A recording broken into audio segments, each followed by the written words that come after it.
Ladies and gentleman, DCM DK Shivakumar ಹಾಗೆ ಕೇಂದ್ರದ ಪ್ರಭಾವಿ ಸಚಿವ ಕುಮಾರಸ್ವಾಮಿ ಅವರಿಬ್ಬರ ರಾಜಕೀಯ ದ್ವೇಷ ಇವತ್ತು ಮೊನೆಯದಲ್ಲ, ವರ್ಷಗಳದ್ದೂ ಅಲ್ಲ, ದಶಕಗಳದ್ದು. ಎರಡೂ ಕುಟುಂಬಗಳು ಪ್ರತಿ ಬಾರಿಯೂ ಮದಗಜ್ಜುಗಳಂತೆ ಕಾದಾಡ್ತಾರೆ. ಈಗ ಡಿಕೆ ಸಹೋದರರು ಕುಮಾರಸ್ವಾಮಿಗೆ ಬಿಗ್ ಶಾಕ್ ಕೊಟ್ಟಿದ್ದಾರೆ. ಹಾಗಾದ್ರೆ ಏನದು ಡಿಕೆ ಸಹೋದರರ ತಂತ್ರ ಅಂತೀರಾ? ಅದೆಲ್ಲವನ್ನ ಕೂಡ ನೋಡ್ತಾ ಹೋಗೋಣ. ವೀಕ್ಷಕರೇ, ನೆಲ ಜಲ ಭಾಷೆಗಾಗಿ ಪ್ರಾಮಾಣಿಕ ಪತ್ರಿಕೋದ್ಯಮ. ನೀವು ನೋಡ್ತಾ ಇದ್ದೀರಾ ಫೋಕಸ್ ಟಿವಿ. ನಾನು ನಿಶ್ಚಿತ.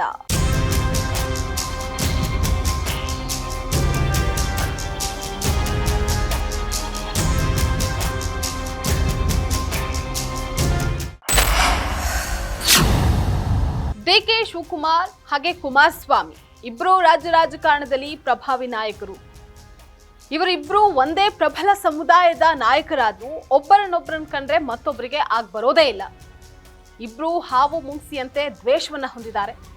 ಕುಮಾರಸ್ವಾಮಿ ಅವರು ಸಿಡಿಸಿದಂತಹ ಅದೊಂದು ಸ್ಫೋಟಕ ಬಾಂಬ್ ಏನಿದೆ, ಅದು ಡಿಕೆ ಸಹೋದರರನ್ನ ಕಂಗೆಡಿಸಿತ್ತು.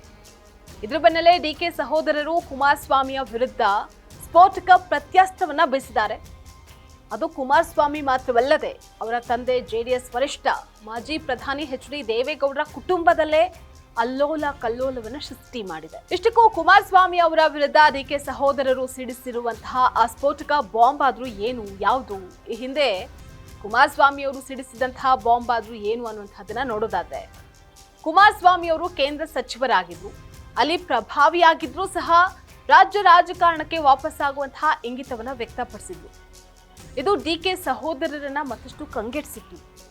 ಯಾಕಂದ್ರೆ ಹೇಳಿ ಕೇಳಿ ಮುಂದಿನ ಬಾರಿಗೆ ಸಿಎಂ ಆಗ್ಲೇಬೇಕು ಅಂತ ಹೇಳಿ ಡಿಕೆ ಶಿವಕುಮಾರ್ ಪಣ ತೊಟ್ಟಿದ್ದಾರೆ. ಇದಕ್ಕೆ ಅವರ ಸಹೋದರ ಡಿಕೆ ಸುರೇಶ್ ಈಗಲಿಂದಲೇ ಪ್ಲಾನ್ ಮಾಡ್ಕೊಂಡಿದ್ದಾರೆ. ಹೇಗಿರುವಾಗಲೇ ಕುಮಾರಸ್ವಾಮಿ ಅವರು ರಾಜ್ಯ ರಾಜಕಾರಣಕ್ಕೆ ಬರೋದಾಗಿ ಹೇಳಿದ್ರು. ಇದರಿಂದ ವಿಚಲಿತರಾಗಿರುವಂತಹ ಡಿಕೆ ಸಹೋದರರು ಹೇಗಾದ್ರೂ ಮಾಡಿ ಕುಮಾರಸ್ವಾಮಿಯನ್ನ ತಡೆಯುವಂತಹ ಪ್ರಯತ್ನಕ್ಕೆ ಕೈ ಹಾಕಿದ್ರು. ಈಗ ಅವರಿಗೆ ಐಡಿಯಾ ಬಂದಿದೆ. ಡಿಕೆ ಸಹೋದರರು ಮಾಡಿರುವಂತಹ ತಂತ್ರಗಾರಿಕೆ ಈಗ ಕುಮಾರಸ್ವಾಮಿ ಅವರ ಆತಂಕವನ್ನ ಮತ್ತಷ್ಟು ಹೆಚ್ಚು ಮಾಡಿದೆ.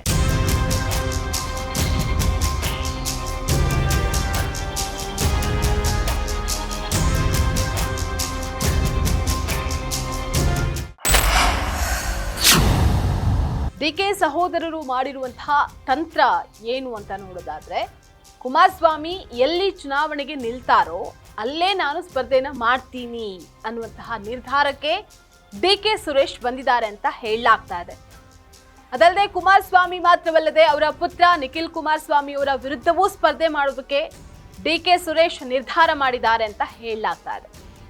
ಈಗಾಗಲೇ ಎಂಪಿ ಚುನಾವಣೆಯಲ್ಲಿ ಸೋತಿರುವಂತಹ ಡಿಕೆ ಸುರೇಶ್ ಆ ಸೋಲಿನ ಸೇಡನ್ನ ತೀರಿಸಿಕೊಳ್ಳೋದಕ್ಕೆ ನಾನಾ ತಂತ್ರಗಾರಿಕೆಗಳನ್ನ ಮಾಡ್ತಾ ಇದ್ದಾರೆ. ಚನ್ನಪಟ್ಟಣ ಉಪಚುನಾವಣೆಯಲ್ಲಿ ನಿಖಿಲ್ ಕುಮಾರಸ್ವಾಮಿಯನ್ನ ಸೋಲಿಸಿದ್ರು ಡಿಕೆ ಸುರೇಶ್ ಅವರಿಗೆ, ಅದು ಸಾಕಾಗ್ತಾ ಇಲ್ವಂತೆ. ಹಾಗಾಗಿ ಇನ್ನೊಮ್ಮೆ ಕುಮಾರಸ್ವಾಮಿ ಹಾಗೆ ನಿಖಿಲ್ ಕುಮಾರಸ್ವಾಮಿ ಅವರನ್ನ ಸೋಲಿಸೋದಕ್ಕೆ ಡಿಕೆ ಸುರೇಶ್ ಪ್ಲಾನ್ ಮಾಡ್ಕೊಂಡಿದ್ದಾರೆ.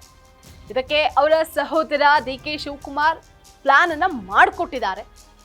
ಅದನ್ನ ಈಡೇರಿಸೋದಕ್ಕೆ ತಮ್ಮನಿಗೆ ಎಲ್ಲಾ ರೀತಿಯ ಮಾರ್ಗದರ್ಶನವನ್ನು ಸಹ ನೀಡಿದ್ದಾರೆ ಅಂತ ಹೇಳಲಾಗ್ತಾ ಇದೆ. ಡಿಕೆ ಸುರೇಶ್ ನಿಜವಾಗ್ಲೂ ವಿಧಾನಸಭೆ ಚುನಾವಣೆಗೆ ಸ್ಪರ್ಧೆ ಮಾಡ್ತಾರಾ, ನೆಪ ಮಾತ್ರಕ್ಕೆ ಪ್ಲಾನ್ ಮಾಡ್ತಿದ್ದಾರಾ, ಅಥವಾ ಡಿಕೆ ಶಿವಕುಮಾರ್ ಒತ್ತಾಯಕ್ಕೆ ಹಾಗೆ ಮಾಡ್ತಾರಾ?